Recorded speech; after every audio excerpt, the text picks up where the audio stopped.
I just got done watching Andor episode 12 season 1 finale, and here is my full spoiler thoughts on this episode as well as my review on the overall season of Andor itself. Look forward to a lot more Star Wars videos over the next couple of days celebrating Andor's finale, as well as just in general some fun ideas I had along for the ride. So you definitely don't want to miss that. Hit that like and subscribe button, comment down below your thoughts. Let's dive into this. So just my overall basic thoughts on all of Andor season 1. This is the most surprising Star Wars show to me. I am not the biggest fan of Rogue One, but I am interested to finally revisit it. I do plan on doing a revisiting of Rogue One before the end of the year, so do look forward to that. But for me, Rogue One is a good movie, but it's fine. It has very lackluster characters to me, and I've never really cared about them or really much revisiting the movie. I think Andor's kind of changed that now. Fully, Diego Luna is absolutely incredible in this role, but I didn't care about Andor. I didn't care about following his story, nor did I care about even seeing anything to an extension of him. What this show did was it didn't just make me care about Andor. It did 3 things for me. 1, it showed the perspective of one person who could not care about the rebellion, could not care about revolting against the Empire, and seeing the transition from where we saw him in Rogue One, you see in the first episode of the season, to the very last. And this entire season is pretty much the start of the rebellion, which I'm going to talk about that again in a second, but really much the start of what made Andor move to that side. What is his inspiration? What is his thing to go and be a rebellion? And to start the rebellion and be a rebel and all sorts of things like that. That is what I'm looking forward to, because when we see him in Rogue One, I mean, he's killing off people in his own group if he has to. Second thing. This was the spark of the rebellion. This was the introduction of the rebellion to the Empire and kicking off the ignition that really needed it to be. As well as pretty much the start of the Empire. You know, we saw a little bit of that in Bad Batch, but not enough. But this is really much the start of it, the early times of it all. All 3 of these things mixing in make this first season of Andor more important to the Star Wars lore than I ever thought it could possibly be. And seeing, you know, all of the deep darkness, the more mature themes in here really played out. Seeing the heist, seeing how that plays out. Seeing how that is the spark for so many people. Seeing Cassian go to prison and seeing how that prison, that internment camp, how that all worked. And how those prisoners revolted against them all. And seeing the hope that you can give someone. Leading into the penultimate episode, which really much was catching up everyone, but then leading into the finale, which leads into that revolution. That riot, and that final speech by Andor's mom. These elements get me so emotional because it makes me look at everything that we've explored within Star Wars when it comes down to Rebels, the original trilogy, everything of that nature. It brings so much emotion because there's so much to the Empire to hate. And I love how this show made me just fall in love with Star Wars so completely much. In an emotional way that I've never felt towards Star Wars. And I feel like this show gives so much context for all those sorts of things. So I found this finale to be fantastic. And in general, you know, Luthen and, of course, Vel end up going to the same town. Everyone's building up to where Andor's mother's funeral is. And we know Luthen and Vel are going there to kill Andor. So, you know, if he gets interrogated or gets himself killed, that doesn't work.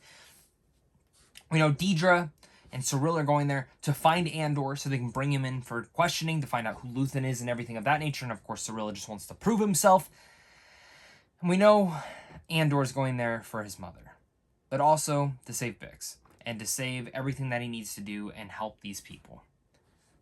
And the buildup of all this, building up to the funeral and building up to seeing all these people kind of celebrating his mother's nature, and then his mother, the robot, coming out and giving the final words of his mother.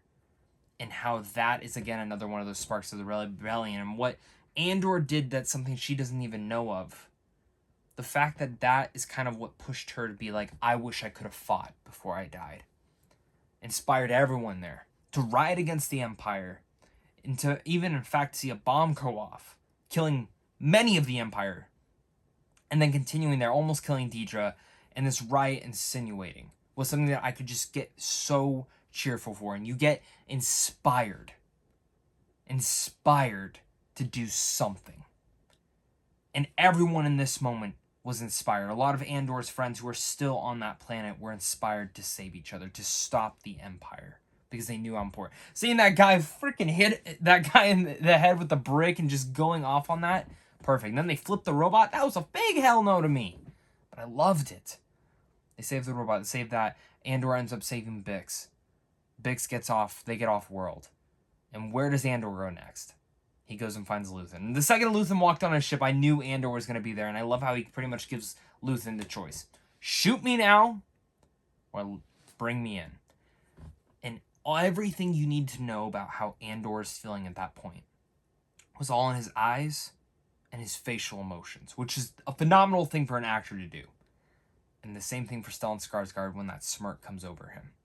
Seeing all of these elements pay off after this season get me riled up for the season 2. I cannot wait for season 2 now. To see how this story continues, to see where these characters go. This is arguably the best thing that Star Wars has ever written.